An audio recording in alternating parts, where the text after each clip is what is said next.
I couldn't imagine a time without you now. So I went back to before the beginning and looked at some pictures. I remember I was ill with a condition called myalgic encephalomyelitis, otherwise known as chronic fatigue syndrome, and I was just starting to get a bit better and do a little bit more.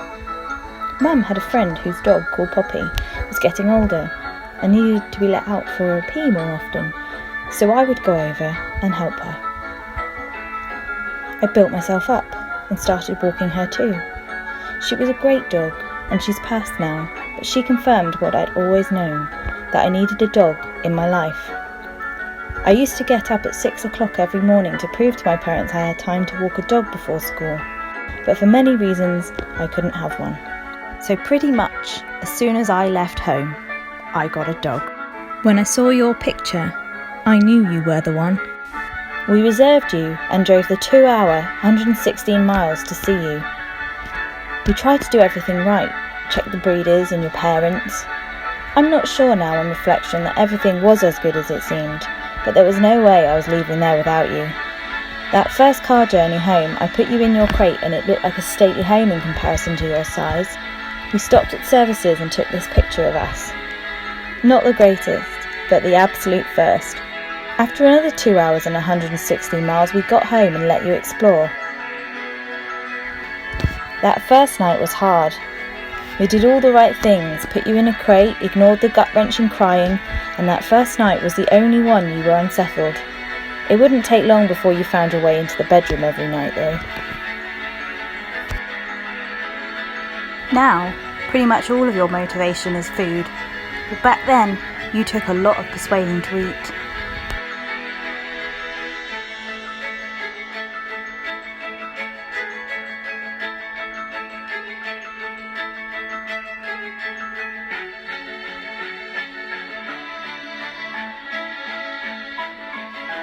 People comment on how small you are now.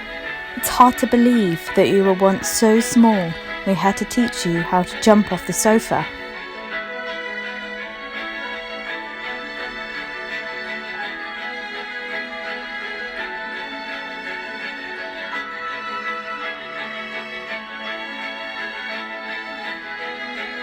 After your vaccinations, we had to wait 2 weeks before you were allowed outside. We only made it 13 days.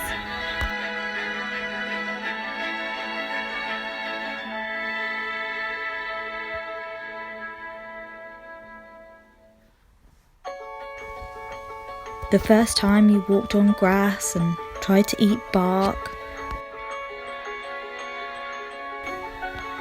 The first of a lifetime of worries about you jumping off cliffs and falling down hills and breaking your leg. You really are quite the mountaineer.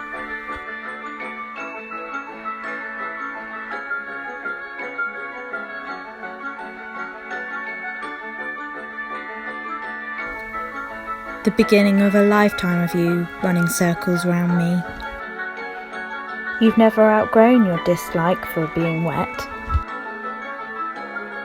But you can now sometimes be persuaded to dip your toe in the water. I'm not sure anything gives me as much glee as watching you run full pelt wherever you are. When you were a few years old, you started having stomach problems. It took the vets a little while to figure out that you had pancreatitis. I lost count of the times that you woke me in the middle of the night being sick. The 27th of April was the worst day of all. I took you to the vets and for the first time they had to keep you overnight for IV fluids. I was lost without you, but they gave you back to me the very next day and you were back to your old, perfect self. You are the spark of my creativity and passion. And now, I'm forever grateful for all the opportunities that I wouldn't have experienced had it not been for you.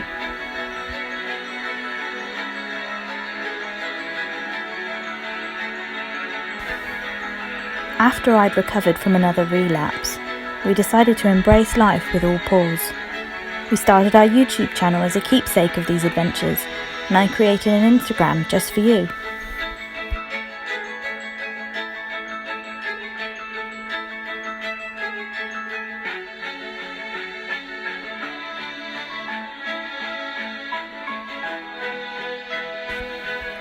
And not forgetting all the things you added to my Instagram too.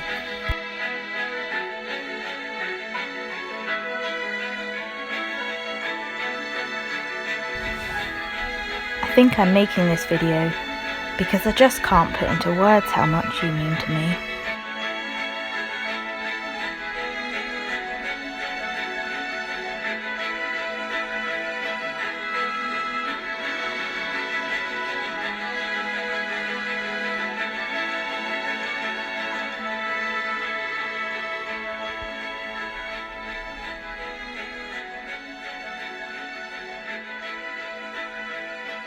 Happy 10 years of us, buddy. And here's to another 10, if we're lucky.